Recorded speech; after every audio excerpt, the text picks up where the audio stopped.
Bienvenidas a esta sesión. Yo soy Jasmine Azcoitia del equipo de Armstrong y estoy muy emocionada de acompañarles en esta sesión. El día de hoy vamos a tocar un tema el cual se vuelve muy importante en estos momentos de cambio, ya que las organizaciones debemos comenzar a voltear a ver las necesidades reales de nuestros colaboradores.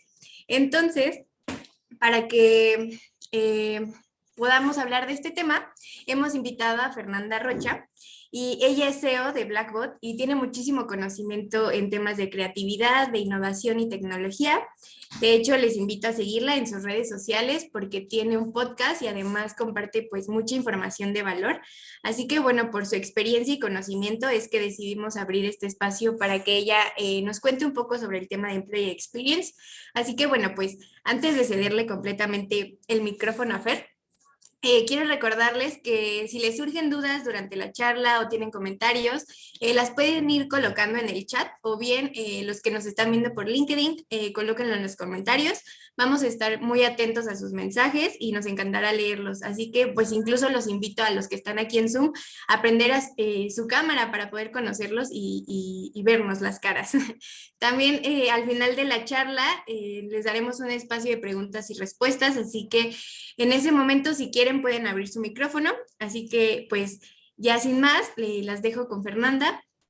Y muchísimo gusto, Fer. Adelante. Muchas gracias, Jasmine, y a todo el equipo que está detrás de todo esto en Armstrong.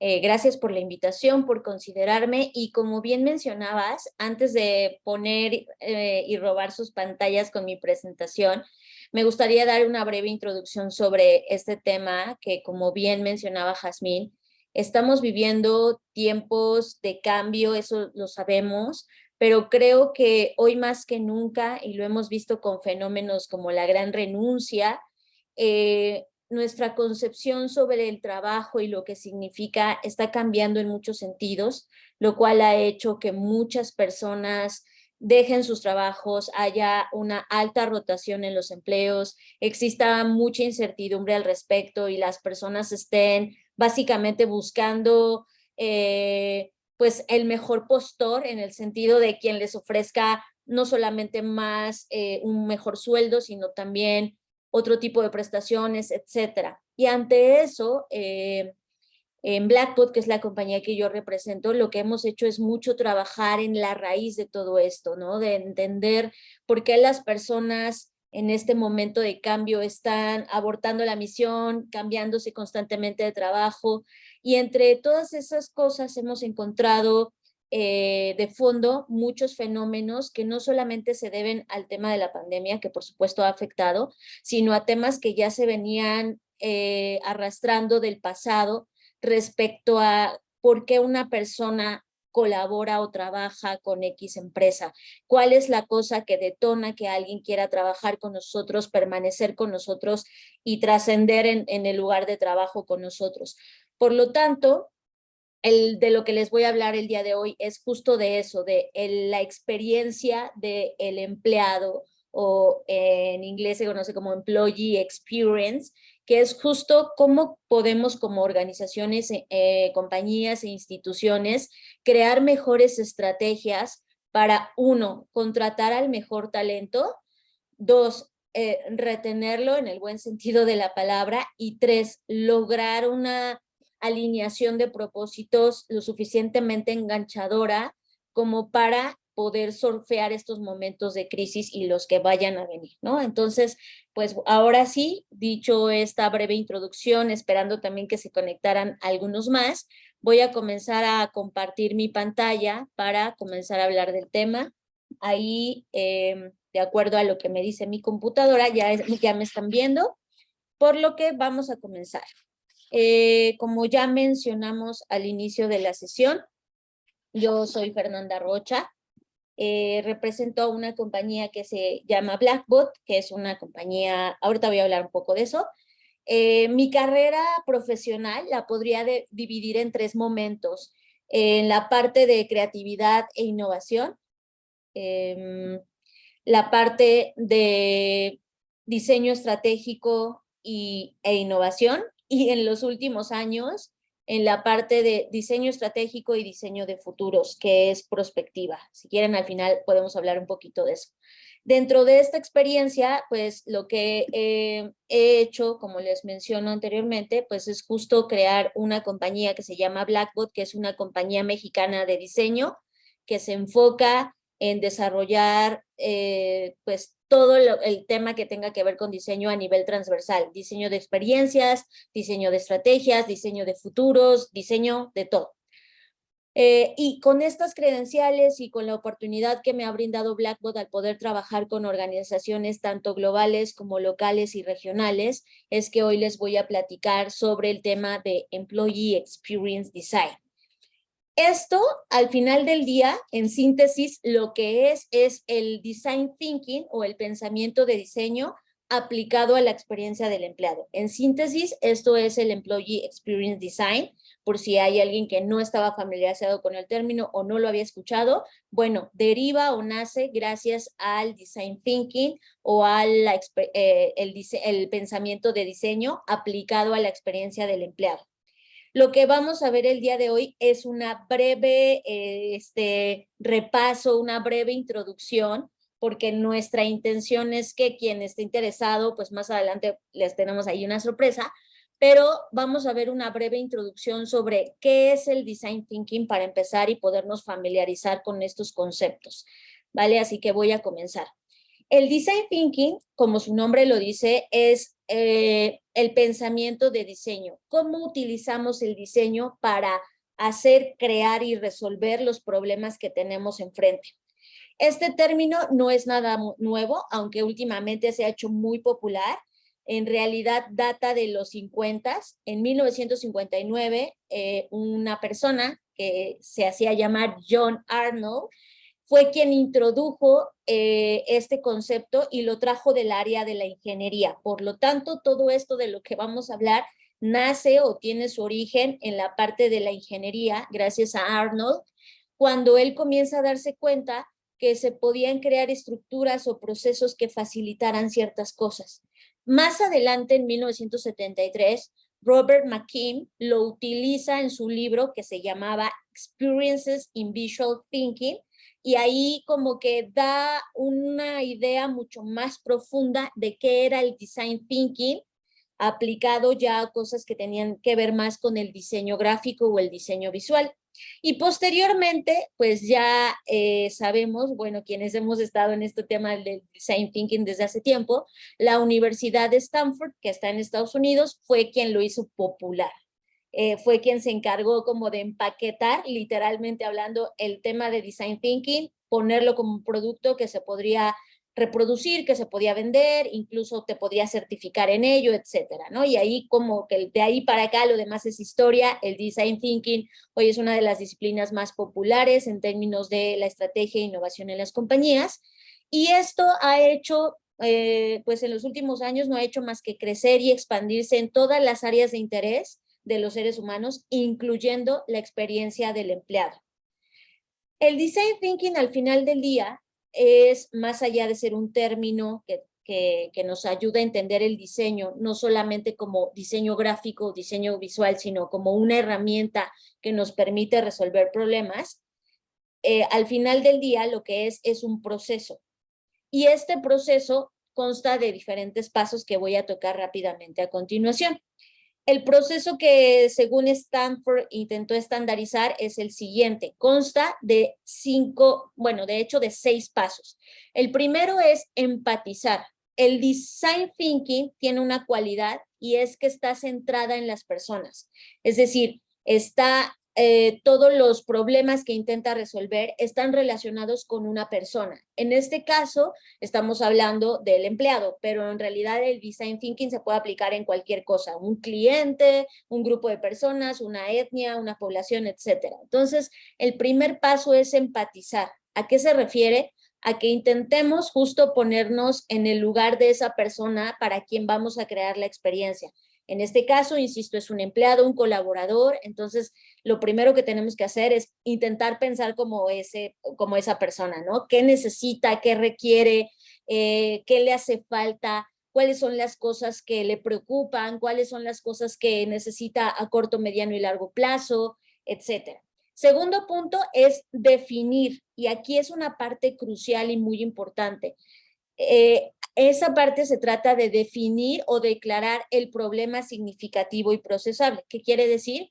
Que, ok, una vez que sabemos para quién vamos a resolver el problema, necesitamos definir cuál es ese problema. Y aquí yo sé que parece una tarea muy sencilla, que parece una tarea muy obvia, pero a muchas organizaciones les cuesta trabajo definir exactamente cuál es el problema.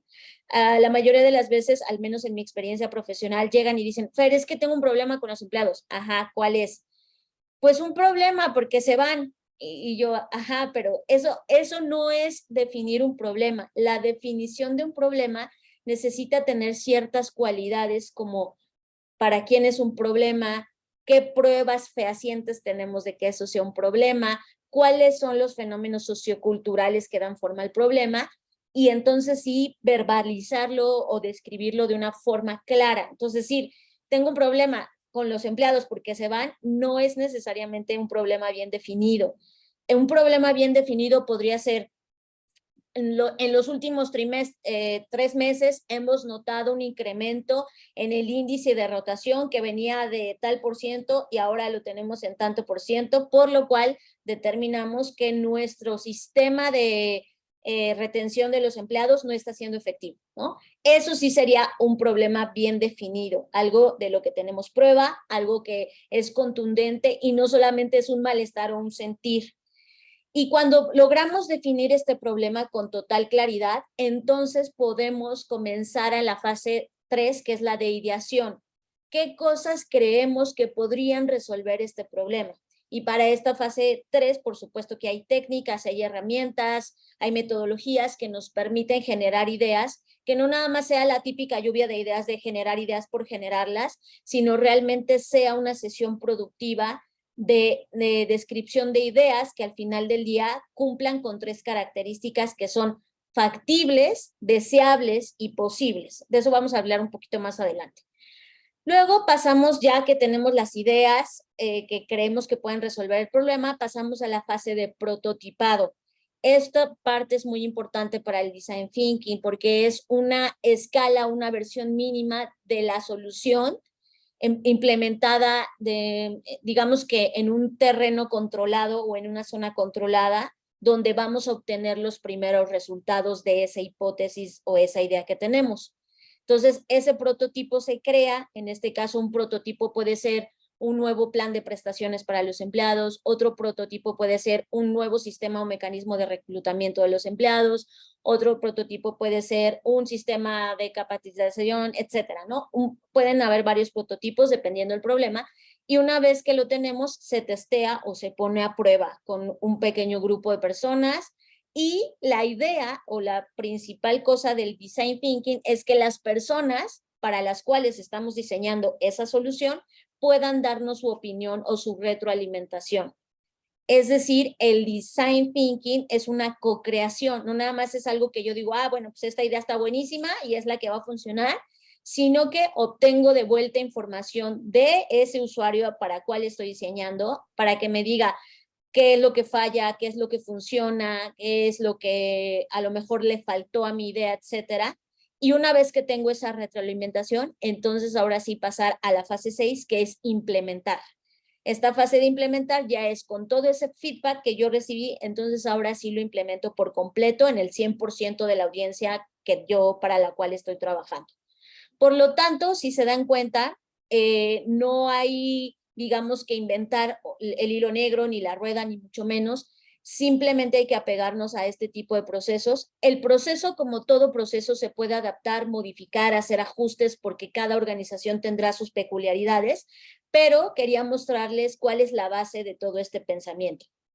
Ahora bien, una vez que tenemos esto, entonces podemos pasar a entender una de las cosas que yo les comentaba. El design thinking se deriva del diseño centrado en las personas, que en español se conoce como DCP,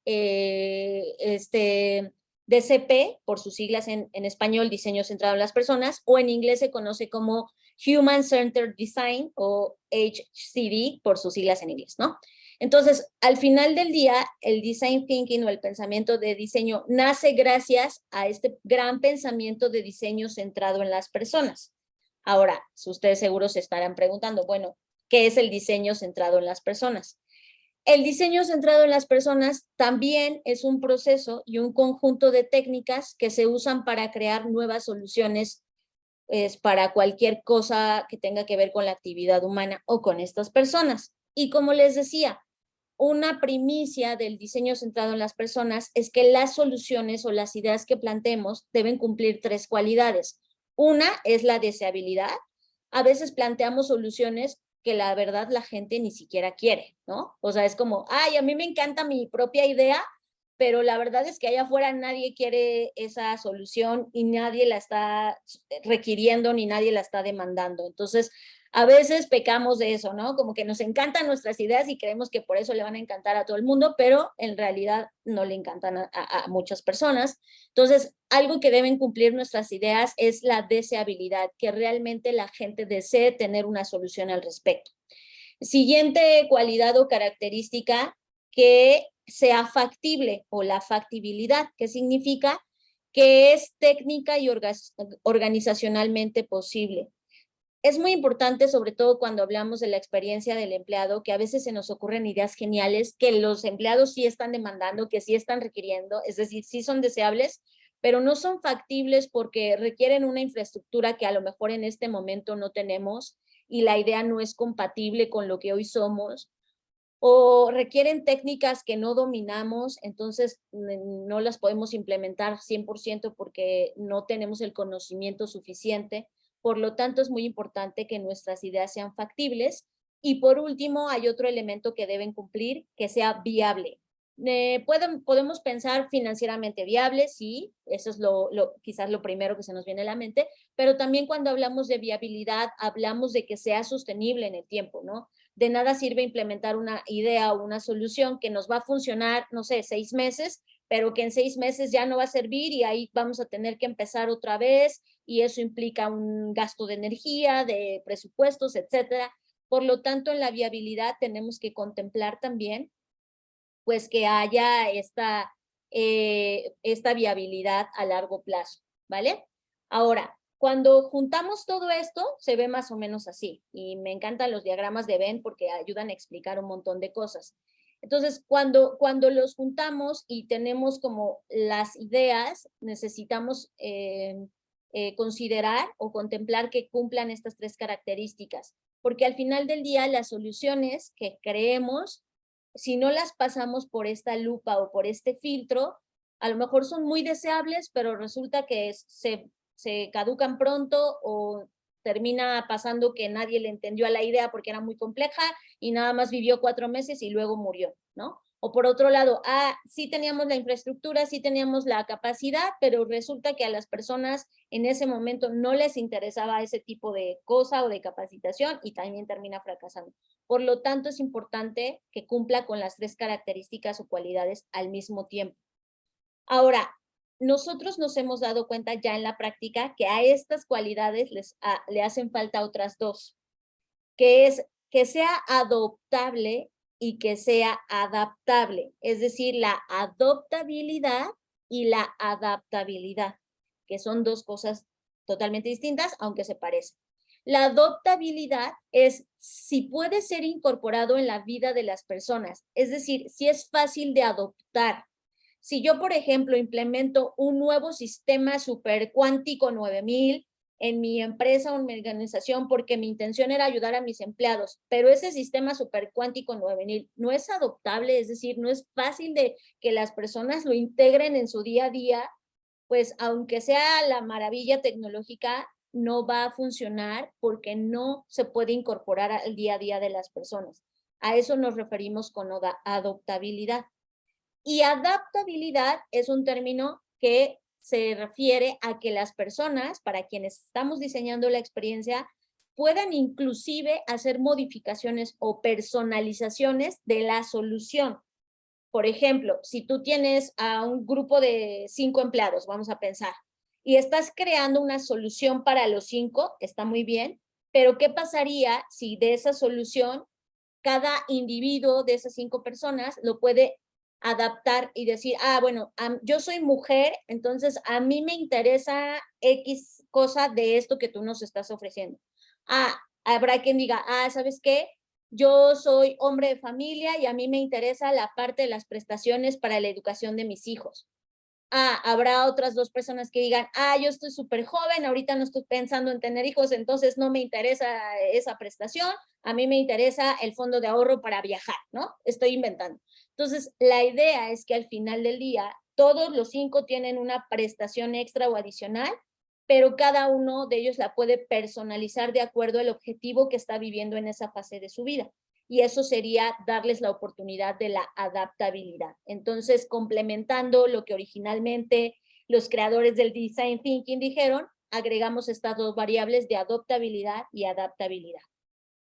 Ahora, algo importante y que es muy chistoso porque justo quizás me pase ahorita en la presentación, es esto, que para mí es la forma más fácil de explicar por qué es importante el design thinking y por qué es importante aplicarlo a las cosas que hacemos. Lo que están viendo en pantalla es una imagen de un mouse o un ratón de la marca Apple. Y digo la marca no porque le quiera hacer un comercial, sino porque es importante señalarlo y ahorita van a ver. Lo que ocurre es que es un mouse inalámbrico, lo cual agradecemos porque dices, claro, ya nadie quiere usar baterías y es un rollo para el ambiente usar tanta batería. Muy bien, perfecto. Se puede recargar, pero resulta que cuando tú lo recargas, pues ocurre esto que estás viendo en pantalla, que es el conector impide que lo uses. O sea, no lo puedes usar mientras lo cargas. Por lo tanto, si se te acaba la pila, pues no, ya se entorpeció tu trabajo, a lo mejor estabas haciendo el mejor diseño del mundo y en eso se te corta la inspiración porque pues ya se descargó. Ellos dicen o se justifican diciendo que lo hicieron para que tomáramos descansos, ¿no? De, bueno, aprovecha que se te acabó la pila y ponte a descansar, pero pues la verdad es que a veces, aunque quieras descansar, tienes que entregar algo y eso no es posible. Por lo tanto, cuando hablamos del diseño centrado en las personas o de toda esta corriente filosófica del design thinking es pensar en quién va a usar este mouse, quiénes son los usuarios de Apple, quiénes usan este tipo de aditamentos, dispositivos o gadgets y para qué lo quieren, ¿no? Si realmente ellos estuvieran preocupados 100% por las personas que somos usuarias de esa tecnología, pues bien podrían haber hecho algo así, ¿no? Es como, ok, sigue siendo recargable, sigue siendo funcional, pero le cambiamos la zona donde está el cargador o la entrada para que lo cargues y lo puedes usar incluso cuando lo estás cargando, ¿no? Y esta idea que están viendo en pantalla es una idea de un usuario que dijo, ¿por qué no hicieron algo así? En lugar de haber hecho lo que hicieron, ¿no? Entonces, este es un gran ejemplo de por qué a veces creamos cosas increíbles, ¿no? El ratón hace lo que tiene que hacer, funciona, pero de repente se corta la experiencia porque se descarga y no hay forma de utilizarlo. Lo mismo pasa con el tema de las experiencias con los empleados. A veces creamos ideas muy buenas, programas increíbles, pero de repente hay algo que no ajustamos bien o que no nos cuestionamos y ahí es donde cae toda la experiencia o se arruina todo el proceso. Por lo tanto, creo que este es un gran ejemplo de cómo podemos o por la importancia de usar el design thinking. Ahora bien, una vez que ya les di un poquito las bases de dónde nace todo esto, bueno, debemos entender que además del proceso que yo les había mostrado sobre design thinking, hay otro proceso que nos puede ayudar todavía a entender mucho mejor por qué es importante el diseño centrado en las personas. Y este proceso se conoce como ESE, por sus siglas también en español, y básicamente ustedes lo que tienen que hacer para crear una buena experiencia, en este caso una experiencia de empleados, es escuchar, por eso la primera E, crear, por eso la letra C, y entregar. Eso es básicamente, o sea, digamos que a partir de ahorita, si hay algo que se tiene que quedar de esta charla, es esto. El pensamiento de diseño nos ayuda a pensar desde la empatía, desde escuchar, para con base en lo que escuchamos, creemos y diseñemos soluciones y finalmente las entreguemos. De tal manera que se ve así ya como plasmado en una gráfica, se ve de esta forma. tenemos la línea del tiempo, ¿no? Ahí está, que va del presente hacia el futuro, y tenemos una curva que se ve más o menos así. La primera fase es escuchar. Debemos tomarnos un tiempo para observar y entender al usuario, a esta persona, es decir, a los empleados. Mucha gente dice, bueno, es que yo ya les pregunté a mis empleados cómo están y todos me dicen que están perfectos. Sí, claro, pues, ¿qué te van a decir? ¿No? Si hay este miedo de, bueno, si digo que estoy mal, a lo mejor me van a hacer algo o va a haber, pues no sé, algún tipo de sanción, etcétera, ¿no? Por eso es importante observar, porque la gente dice más con lo que no dice, es decir, con sus acciones, con lo que se observa en el día a día. Más allá de que tú les preguntes cómo están, o sea, a lo mejor te van a decir que están bien, pero en realidad, si observas, te vas a dar cuenta que algo anda mal, que a lo mejor su estado mental no es el ideal, etcétera, ¿no? Puedes darte cuenta de muchas cosas a través de la observación. Por eso esta fase de escucha es muy importante. La escucha se refiere a observar, a analizar, a intentar entender, a vivir en el día a día, a colarnos por ahí, a entender qué le está pasando a estas personas. Después viene la fase de crear, que si se dan cuenta es más ancha en el proceso. Sí tendríamos que invertirle más horas al crear que al escuchar, por supuesto, aunque si les invertimos muchas horas al escuchar está bueno, pero aquí es más tiempo porque hay que hacer más cosas. Hay que entender de dónde están surgiendo los problemas, hay que generar ideas, hay que entender las oportunidades y a través de esas oportunidades entender cuáles posiblemente podrían ser las soluciones. Por lo tanto, en esta fase de lo que se trata básicamente es de mover todo el mundo abstracto de las ideas a un mundo concreto de las acciones. De eso se trata la fase de crear. Convertir estas ideas y estas observaciones en acciones puntuales y específicas que me permiten entregar una solución, que es la última fase, la fase de entregar, que es donde les contaba que ahí hacemos las soluciones, los prototipos, recibimos feedback e implementamos. Entonces, si tuviera que sintetizar el proceso de diseño, de design thinking o de cualquier tipo de diseño de experiencia, lo sintetizaría de esta manera, con el proceso ese escuchar, crear y entregar, ¿vale? Bueno, dicho esto, entonces, vean cómo hemos ido de lo más grande a lo más específico. Primero hablamos del design thinking y hablamos que el design thinking se había derivado o nacido al mismo tiempo que el diseño centrado en las personas, o que ahí hay una relación muy, muy intrínseca. Luego hablamos de este proceso SE. Bueno, después de todo esto, es momento de que entonces pasemos a conocer qué es el Customer Experience, porque el Customer Experience es la razón por la cual se crea el Employee Experience, ¿vale? El Customer Experience es la experiencia del cliente y se conoce como Customer Experience o CX. Resulta que una vez que estuvieron las bases del pensamiento de diseño, al mismo tiempo en la línea del tiempo se juntó que fue el boom de Internet, ¿no? Entonces comenzamos a ver un desarrollo de muchas plataformas digitales. En ese momento, los creadores de esas plataformas agarraron el design thinking para decir, claro, pues nosotros diseñamos para las personas, entonces ellos son nuestros clientes, son nuestros usuarios, y nacieron nuevas disciplinas como el Customer Experience, porque al final del día estas disciplinas nacieron para resolver algo, que la gente interactuara más con esas interfaces o esas tecnologías. Y de ahí que nació el User Interface, el User Experience, el Interaction Design y el Customer Experience, que es como el gran brazo que que valga la redundancia, los abraza a todos. Entonces, lo que quiero decir con todos esos conceptos no es confundirles, sino más bien entender que llegó un punto en el que la tecnología con el pensamiento de diseño se unieron y crearon nuevas disciplinas. De hecho, hoy muchos diseñadores gráficos se están volviendo diseñadores de experiencia, diseñadores de interfaces, porque están migrando hacia allá. Y ustedes van a decir, bueno, ¿y todo esto qué tiene que ver con los empleados? Bueno, que al final del día, cuando diseñamos experiencias para los empleados, hacemos exactamente lo mismo. Creamos interfaces, creamos una experiencia del usuario, que en este caso le llamamos empleado, y creamos una experiencia del cliente, que aunque no es un cliente porque no nos está comprando, sí está comprando una relación con nosotros. Entonces, es natural que después de que existiera este tipo de disciplinas, pues viéramos nacer el Employee Experience, del cual ahorita voy a hablar.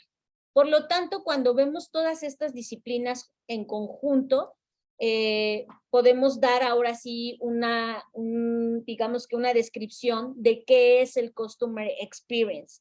El Customer Experience, desde el punto de vista del pensamiento de diseño o de Design Thinking, es la percepción que los humanos, clientes o no clientes, ya se puede pensar así, tienen de sus interacciones, relación con una organización, empresa o marca. Quiero subrayar de esta frase, es la percepción, porque esa frase es crucial para lo que vamos a hablar de Employee Experience. No, a lo mejor tú estás entregando algo increíble, una experiencia totalmente guau, que te vuela la cabeza, pero si el cliente no percibe eso, pues no importa si tú te estás esmerando muchísimo. Y quizás es injusto porque ustedes decían, pero la percepción es algo muy subjetivo, o sea, yo puedo percibir algo que está increíble y otras personas pueden percibir de eso mismo algo totalmente distinto. Pues sí, tristemente así es, se trata de percepción. Por lo tanto, a partir de eso y de que la percepción es súper subjetiva, pues han nacido todavía otras disciplinas de las cuales ahorita no voy a profundizar, pero que todo esto que les hablé del design thinking para acá se ve más o menos así, y este es un ejercicio que hicimos en Blackboard por intentar poner todo en un solo lugar, ¿no? Hoy las empresas deben pensar en estos dos círculos, en la parte externa, que tiene que ver con diseño, estrategia, que es lo que están viendo en el circulote del lado derecho de su pantalla, viéndola de frente. Ahí está todo lo externo, diseño, estrategia, brand experience, customer experience, user interface, sentidos, bla, bla, bla, bla, todo eso que está ahí, storytelling inclusive. Y por otro lado, en el círculo más pequeño, necesita pensar al interior. Y ahí, cuando hablamos del interior, pues obviamente ahora sí hablamos de employee experience. Hoy las compañías necesitan crear experiencias, sí para sus clientes, sí para las personas que posiblemente se conviertan en clientes, pero necesitan iniciar creando experiencias para sus empleados, para sus colaboradores, porque de otra forma tú puedes tener el mejor producto y el mejor todo, pero si tus colaboradores, tus empleados no están satisfechos con la experiencia que tú entregas, toda la experiencia que entregas afuera se cae, ¿no? Y nos ha pasado a todos, y creo que el ejemplo típico es, vas a cualquier establecimiento y si el que te atiende tiene una cara que casi que te dice que te largues con la mirada y no te atiende bien y no te ayuda, porque a lo mejor no es que esa persona sea mala, sino porque le están pagando pésimo, lo hacen que se quede 80 horas extra, le va súper mal, pues al final del día falla la experiencia para con el colaborador o el empleado, y ese empleado hace que falle la experiencia con tu cliente. Por eso mucha gente hoy se ha popularizado esta frase, ¿no? De que si quieres clientes felices, debes tener empleados felices. Y eso es una realidad. Toda esa parte que subrayé ahorita en color amarillo, con el círculo amarillo, nos habla del employee experience. Y ahí tenemos que contemplar sí el pensamiento de diseño, sí la estrategia, pero sobre todo el tema de la cultura y la alineación del propósito. A lo mejor yo quiero como empresa salvar al mundo, pero mis empleados no quieren, entonces ahí hay un mismatch, ¿no? O al revés. Entonces necesitamos alinear eso, y se alinea gracias al Employee Experience, contemplando la comunidad, el ambiente, las actividades, pero sobre todo la cultura. Por eso todo esto que construí, no crean que era solo para darles un rollo del design thinking, sino para que vieran que al final del día se integra en una sola experiencia, y que si hacemos muy bien una, pero no atendemos la otra, algo se va a caer tarde o temprano. Por eso hoy en día, más que nunca, es muy importante pensar primero a nivel interno antes de construir tu marca allá afuera y decir somos la mejor compañía, porque puede que un empleado con una mala experiencia sal y te desmiente y diga, ¿saben que no, no es verdad? Y ahí se cae toda la experiencia, ¿no? De cara a tus empleados y de cara a tus colaboradores. Por lo tanto, ahora sí, después de todo esto, por fin llegamos al Employee Experience, que es es más, les voy a dar el concepto. La experiencia del empleado es la suma de las percepciones que tienen los empleados sobre sus interacciones con la organización en la que trabaja. Si se dan cuenta, tiene una similitud con lo que habíamos hablado del Customer Experience, ¿no? Sobre la suma de las percepciones. Y habla de la suma porque la experiencia del empleado empieza desde que esa persona no es tu empleada, es decir, desde que esa persona está buscando un trabajo y se topa contigo o entra en contacto contigo porque tú postulaste una vacante o tienes una vacante abierta. Desde ese momento empieza la experiencia del empleado y vamos avanzando en el antes, durante y después. Es decir, antes de que lo contrates, cómo fue la experiencia de entrevistarse contigo, de contratación. En el durante hablamos de cómo es la experiencia una vez que ya sí, ahora sí es tu empleado. Y del después, que es algo que casi nadie piensa o muy pocas organizaciones trabajan en eso, es cómo va a terminar esa relación. Porque tarde o temprano va a terminar, ¿no? O sea, eso es un hecho. Entonces, inclusive eso se puede diseñar. ¿Cómo es la salida de nuestros colaboradores? ¿Se van enojados con nosotros? ¿Se van contentos? ¿O hacemos lo que hace Apple y cuando alguien se va, todo el mundo para, le aplaude y le desea suerte en la siguiente etapa de su vida? ¿Cómo es esa experiencia? Entonces, por eso es muy importante, porque al final del día, el empleado se va a basar en sus percepciones, no en lo que tú digas en tu artículo de prensa, no en lo que diga tu sello de Great Place to Work, sino en su percepción de cómo fue su experiencia contigo. Y por eso es muy importante usar el diseño para este tipo de experiencias, porque el diseño, el pensamiento de diseño, es una herramienta que nos va a ayudar a empatizar con estas personas para crearles la mejor experiencia posible y entregarles la mejor experiencia posible, inclusive cuando se van. Entonces, es así como llegamos acá. Y al final quiero ponerles aquí una frase que a mí me encanta y es, los expertos en los empleados no son los de recursos humanos o como le llamemos a ese departamento en nuestra compañía. Los expertos en los empleados son los propios empleados. Y yo sé que esto parece como muy obvio o muy incluso como de, esto es un chiste. No, no lo es. Es que a veces se nos olvida eso. O sea, creemos que al ser personas especialistas en temas de capital humano, recursos humanos, como le llamemos, decimos, pues yo soy el experto, yo puedo crear cualquier experiencia y tiene que funcionar, pero en realidad no es así. El experto en ese empleo o en ser ese empleado, pues no hay más que tus propios empleados. Entonces, cuando creamos experiencias para los empleados, necesitamos contemplar en nuestro proceso de diseño de esas experiencias a nuestros colaboradores actuales, porque ellos son los que actualmente están viviendo la experiencia.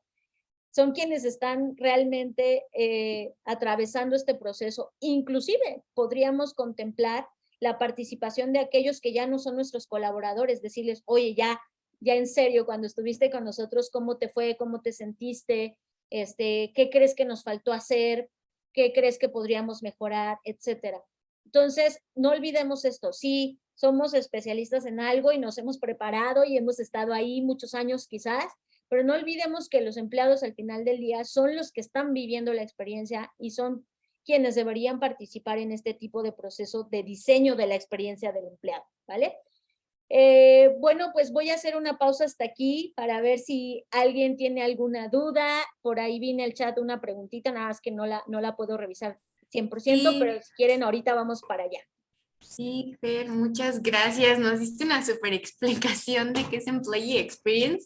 De hecho, sí surgieron varias dudas, pero antes de pasar a ellas, creo que es momento de comentarles sobre la sorpresa que tenemos para todos ustedes, a todos los que están en la Ciudad de México. El próximo jueves 22 de septiembre vamos a tener un evento presencial junto a Fer, en donde les va a enseñar cómo llevar a cabo la estrategia para mejorar la experiencia de sus colaboradores. Entonces, no sé si les quieras contar un poco de esto, Fer.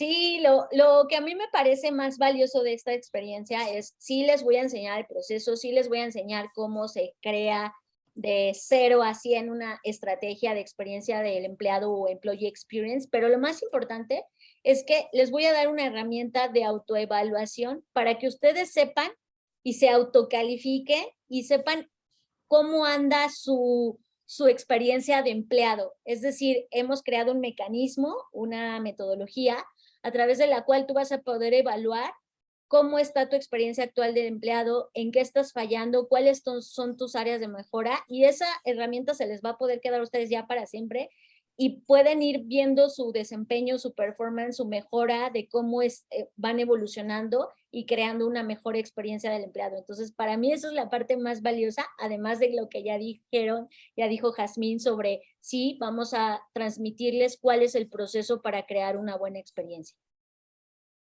Buenísimo.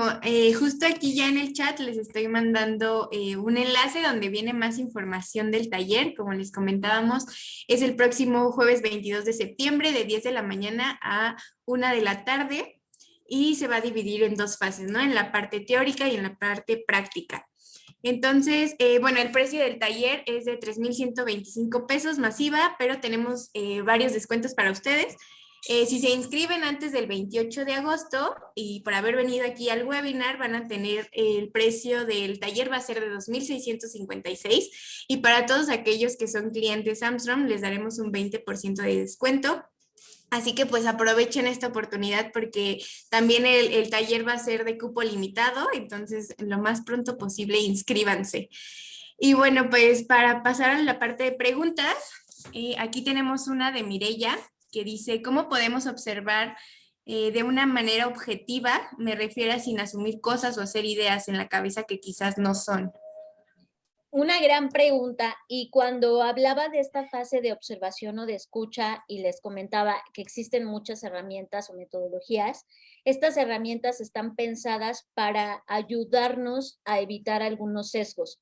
Ojo, tampoco voy a mentirles, no existe en el mundo una creación de ninguna cosa que no tenga un sesgo. Siempre va a haber un sesgo porque es nuestra naturaleza, pero sí existen herramientas que nos ayudan a ser mucho más objetivos, a puntualizar nuestra observación y a extraer la información que realmente nos interesa sin asumir, como bien mencionas, cosas que a lo mejor no están pasando. Entonces, por un lado, las herramientas nos ayudan y nos encaminan, y dos, por eso también es importante validar esas informaciones u observaciones con el usuario o las personas para las cuales estamos diseñando la experiencia. Entonces, primero observamos y luego validamos si eso que observamos es realmente o reflejo de la realidad, y eso nos va a permitir ser mucho más objetivos y crear soluciones mucho más concretas.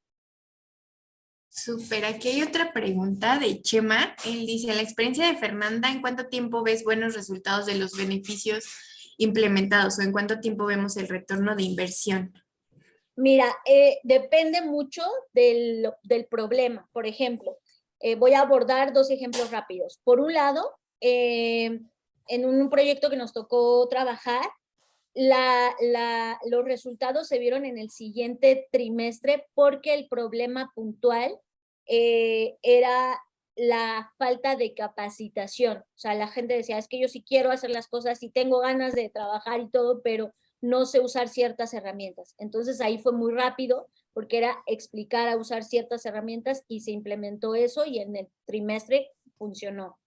Pero cuando el objetivo es mucho más ambicioso, tiene que ver más con transformación cultural, por ejemplo, un alto índice de rotación o de deserción, etcétera, ahí sí toma más tiempo. Todo lo que tiene que ver ya más con cultura, sí toma más tiempo, al menos un año de implementación para ver el tipo de resultado que estamos buscando. Ahora, también depende el resultado, ¿no? Si estamos buscando más productividad o mayores ventas en el caso de tener un equipo de ventas, o una disminución en la rotación, etcétera, pues también va a depender de eso. Pero esos son como dos ejemplos que a mí me ha tocado, resultados de corto plazo en un trimestre o resultados más a largo plazo de un año o más, cuando son temas de transformación cultural. Buenísimo. Hay otras preguntas que vienen desde LinkedIn. Por ejemplo, Inia nos dice, la gran mayoría de conceptos que nos compartiste, yo en RH no los había escuchado y por lo tanto no los conozco. ¿Quién o quiénes deberían estar a cargo de diseñar las experiencias para los empleados? Esa es otra gran pregunta y me alegra muchísimo que la hagan. Sí, efectivamente, todos estos conceptos que mostré, al venir del mundo de la ingeniería, venir del mundo del diseño, pareciera que no son ajenos a otras profesiones. Sin embargo, una cualidad que tiene el pensamiento de diseño es que cualquier persona, sin importar su background o la profesión que haya estudiado o a la que se dedique, puede adecuar y consultar y usar esas herramientas para lo que sea que esté haciendo. Ahora, respondiendo puntualmente a la pregunta, ¿quiénes deberían? Pues por un lado, los responsables del equipo de recursos humanos o quien está a cargo de la administración del capital humano. Dos, por supuesto, tomadores de decisiones, ¿no? Directores que puedan a tomar decisiones, parar, seguir, etcétera. Tres, los empleados y colaboradores. Y en algunos casos también otras áreas que tienen que ver, por ejemplo, con nóminas y todo esto, ¿no? Que son parte de la experiencia del empleado. Quizás esas personas pueden no estar desde el origen de la concepción de la experiencia, sino en sesiones o en partes muy puntuales del proceso, pero definitivamente quienes son imprescindibles en todo el proceso son los tomadores de decisiones, el departamento responsable del área de los recursos humanos, capital humano, como sea que le llamemos, y los empleados o colaboradores. Y justo, y luego acá Victoria nos decía, ¿cómo le planteamos a la dirección general que tenemos que hacer employee experience en nuestra organización, además de todos los procesos que llevamos en recursos humanos como 360, la NOM 035, planes de capacitación, etcétera? ¿Cómo lo podemos vender a quien toma la decisión? Claro, miren, yo algo que he aprendido en la práctica es todas estas acciones que hoy ya se hacen, ya son employee experience. Lo que falta es conectarlas. Entonces, por un lado, creo que si vendemos esto a los directivos como algo integral, que va a conectar cada uno de los momentos o puntos de experiencia y que va a robustecer lo que hoy ya hacemos, se ve como algo orgánico y no como, y ahora algo adicional a lo que ya teníamos que hacer, ¿no? Sino más bien que se vea como un plan que intenta conectar, porque al final del día eso es lo que intenta el Employee Experience, no es que hagamos algo extra en el sentido de, otra cosa más que hay que hacer, sino que todo eso que ya hacemos lo integremos bajo una sola estrategia que además puede eficientar costos, porque a lo mejor hay cosas que estamos duplicando o que estamos haciendo esfuerzos por separado, diferentes áreas de la compañía. Dos, creo que el mayor punto de convencimiento, además de este que estoy mencionando, que se vea como una integralidad, es que esto sí puede reflejar mayor incremento en las ventas, porque si las personas tienen una mejor experiencia, si las personas allá afuera, sin que les paguemos o sin que haya una condicional, hablan de nuestra empresa porque les encanta trabajar ahí, porque les encanta todo lo que ocurre, eso nos va a ayudar a crear una reputación de marca que es invaluable y que posiblemente ni siquiera con publicidad se podría hacer.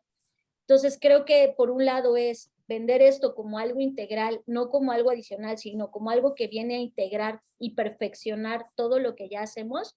Y dos, como algo que realmente va a reflejar un retorno de inversión en términos del negocio y de la experiencia que tienen las personas, hablando de clientes también. Oye, Fer, ¿y en tu experiencia hay algún proceso sobre el cual pueda implementarse el Employee Experience que nos ayude a mostrar como los beneficios? Sí, el proceso es el base, el que les mostraba de escuchar, crear y entregar, pero ya la parte digamos que de integración de lo que hoy hacemos contra lo que nos falta hacer, justo por eso, por ejemplo, en el taller hago esta autoevaluación. En esa autoevaluación tú puedes ver qué es lo que hoy estás haciendo en una escala del 1 al 5, te autoevalúas de hoy lo que estás haciendo, lo que sí estás entregando. Por otro lado, lo que te falta por hacer y esa discrepancia o esa diferencia en el ranking te muestra tu estatus actual. y te dice tus puntos de mejora. Es decir, te dice, mira, hoy ya cumples con esto y con esto, con esto, pero en el proceso te falta tal y tal cosa, ¿no? Normalmente las empresas están muy enfocadas o ya tienen soluciones creadas para el empleado que ya es colaborador, que ya vive adentro de la compañía, pero la parte del inicio, que es el proceso de reclutamiento, shalala, y la parte de cómo se va, es algo que la mayor parte de las compañías todavía carece.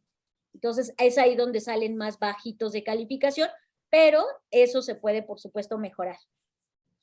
Y recuerden que justo en el próximo taller del 13 de septiembre vamos a hacer esta autoevaluación. Bueno, Fer les va a estar ayudando a hacer esta evaluación. Si quieren más información, pues dejen un emoji o coloquen algo en el chat, como yo quiero asistir y nosotros nos ponemos en contacto con ustedes. O igual en el chat ya les puse el link donde van a encontrar más información del taller.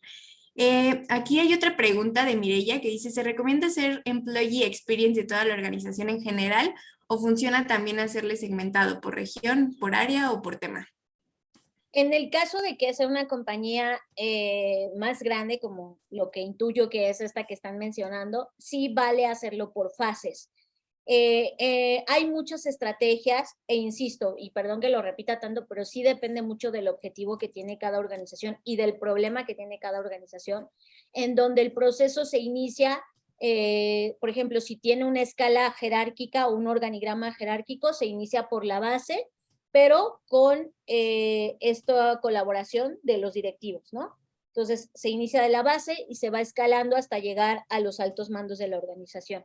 Por otro lado, hay otras compañías que no trabajan bajo el modelo jerárquico, sino bajo un modelo más como de células o de silos, y también se puede ir haciendo geolocalizado o dependiendo los equipos.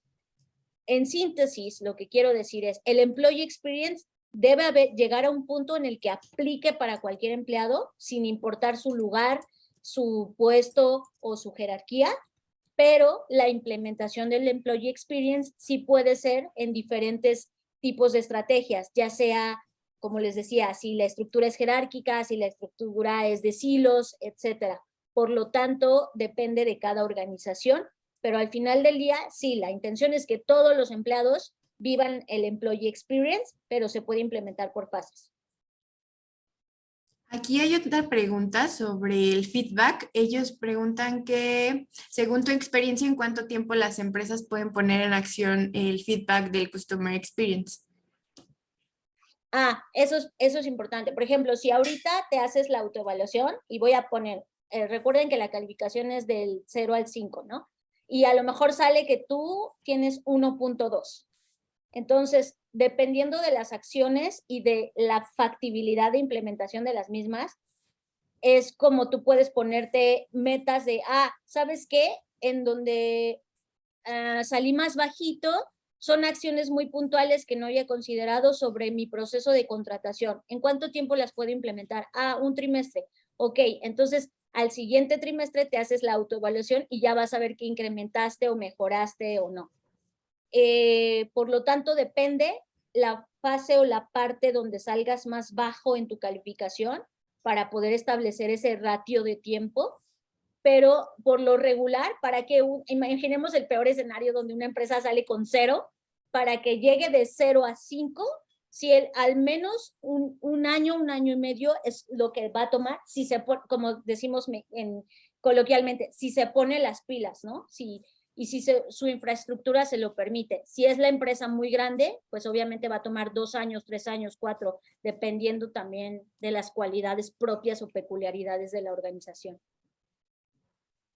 Súper, tenemos más preguntas. Una de ellas es sobre el descuento. Sí, para todos aquellos que estuvieron hoy acompañándonos van a obtener un 15% de descuento a este taller presencial y para los que son nuestros clientes van a obtener un 20% de descuento. Así que, como ya les dije antes, el enlace de inscripción está en el chat. Vi acá otra preguntita, perdón, Ajá, sí, Fer. de Ricardo Fuentes, que nos dice, ¿la implementación de esta metodología se puede hacer sin que necesariamente exista algún problema en el personal de la empresa, sino para enriquecer y crear valor? Sí, de hecho, en el pensamiento de diseño le llamamos problema, no necesariamente algo que sea malo o que esté mal, sino a algo por resolver, ¿no? A algo por mejorar, a algo que sea perfectible. Entonces, sí, cuando hablo de problema no me refiero solamente como que, ay, algo está mal, sino como algo que tú quieras mejorar o incluso perfeccionar. Ya por último, acá hay otra que dice, no me queda muy claro si entonces en las encuestas de clima se tiene que preguntar a los empleados por su experiencia de empleado o si derivado del resultado que obtenemos es que sabemos si hay o no experiencia del empleado. Ok, la experiencia del empleado no es algo que se pueda evaluar en una pregunta, o sea, es decir, no es que tú vayas a agregar en tu encuesta, ¿estás teniendo experiencia de empleado, sí o no? No, no se puede. La experiencia del empleado tiene su propio, digamos que su propia batería de preguntas y son muchísimas. Habría en este caso particular distanciarnos o separar. Una cosa es la encuesta de clima, porque esa tiene otros objetivos de clima laboral justamente, contra otra encuesta de experiencia del empleado. Es decir, deberían existir por separado y si es en una sola se volvería eterna la encuesta, ¿no? Entonces nadie quiere llenar ese tipo de encuestas larguísimas. Por lo tanto, la de clima es una que por supuesto puede ser parte de la experiencia del empleado, pero la evaluación de la experiencia no se hace con una sola pregunta. Son varias preguntas que sí se le pueden hacer al empleado o incluso pueden ser rondas, sesiones grupales. Hay muchas técnicas de investigación, no nada más entrevistas uno a uno, sino a través de un formulario, a través de ejercicios, incluso a través de juego se puede entender este tipo o obtener este tipo de respuestas. Por lo tanto, son dos cosas por separado, donde sí el clima laboral es una parte de la experiencia del empleado, pero no al revés. Nos faltó otra pregunta de Rubén. ¿Cuál podría ser, él decía, cuál podría ser el plan de cursos a seguir si queremos trabajar con diseño centrado en las personas? Entiendo que en recursos humanos somos psicólogos, administradores, contadores, etcétera. Bueno, pues lo primero es, hay una guía que justo Stanford hizo, y si ustedes googlean ahorita guía diseño centrado en las personas Stanford, así, se la van a poder encontrar. Es un PDF y es, desde mi punto de vista, el documento más completo en español que hay para iniciar o introducirse a este mundo del design thinking y del diseño centrado en las personas. Creo que ese puede ser un primer camino. Segundo, como ya lo había mencionado, no importa qué profesión hayas estudiado o si eres contador, si eres administrador, si eres incluso abogado, psicólogo, sí o sí, el entender estas herramientas de pensamiento de diseño te va a ayudar a lo que sea que estés haciendo, a nivel personal y a nivel profesional te va a ayudar porque te cambia el mindset, la forma de pensar y de ver las cosas cambia totalmente. Yo me atrevo a decir que te vuelve un profesional más completo, más empático, más consciente de las cosas y no es que hoy seamos inconscientes, simplemente te da otras perspectivas y creo que yo empezaría por ese documento, por ese punto de partida, aunque hay muchísima literatura, muchos libros que podrían ayudar, creo que ese es un buen principio. Ya en el chat le hemos puesto ahí la referencia del libro que acaba de decir Fer. Y pues bueno, pues ya no les quitamos más de su tiempo. Muchísimas gracias, Fer. Estuvo súper interesante la charla y pues nos vemos el próximo 13 de septiembre. No sé si quieras agregar algo más. Ah, la fecha Al no 20. es no es el 13, 20. 22 de septiembre, Sí, 22 de sí. septiembre. Sí, pues ahí nos vemos quienes quieran participar y la verdad, dense la oportunidad, bienvenidos. Todos los materiales que vamos a compartir van a ser ya para ustedes.